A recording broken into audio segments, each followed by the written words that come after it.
Chain snatching ఘటనలు రోజురోజుకు హెచ్చరిల్లుతున్నాయి. విజయవాడ సత్యనారాయణపురం పరిధిలో చైన్ స్నాచింగ్ జరిగింది. బాధితులు పోలీసులకు ఫిర్యాదు చేయగా సీసీటీవీ ఫుటేజ్ ఆధారంగా నిందితులు బెంజం చందును అరెస్టు చేసినట్లు డీసీసీ హరికృష్ణ తెలిపారు. అతి తక్కువ సమయంలో నిందితుడిని అరెస్టు చేసినందుకు గాను సత్యపురం పోలీసు పనితీరుని ఉన్నతాధికారులు అభినందించారు.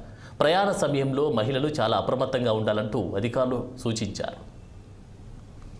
ఇంటికి వెళ్ళే క్రమంలో నడుచుకుని ఆ టిఫిన్ ప్యాకెట్ పట్టుకుని ఇంటికి వెళ్ళే క్రమంలో అట్ అబౌట్ 10:30 PM ఈ అఫెండర్ స్నాచింగ్ అఫెండర్ అతను ఆటోలో వచ్చి ఆటో అట్ లిటిల్ డిస్టెన్స్ ఆపుకుని ఆటో దిగి లోపలికి పోయి ఆవిడ మెళ్ళొచ్చి ఆ చైన్ లాక్కుని పారిపోవడం జరిగింది.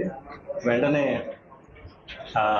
మా సిఏ గారు సత్యనారాయణపురం సిఏ గారు ఏసీపీ గారు ఎలా మా దృష్టిలో పెట్టడం, మా గౌరవ మా సిపి గారు కాంతిరాణ గారు ఆధ్వర్యంలో నైట్ అన్ని చోట్ల అలర్ట్ చేసి టీమ్స్ ఫార్మ్ చేసుకొని ఇమీడియట్గా అతన్ని అప్రహెండ్ చేయడం జరిగింది. ఇమీడియట్గా అంటే అక్కడ ఏం లేడు, just we have worked out about his presence and all.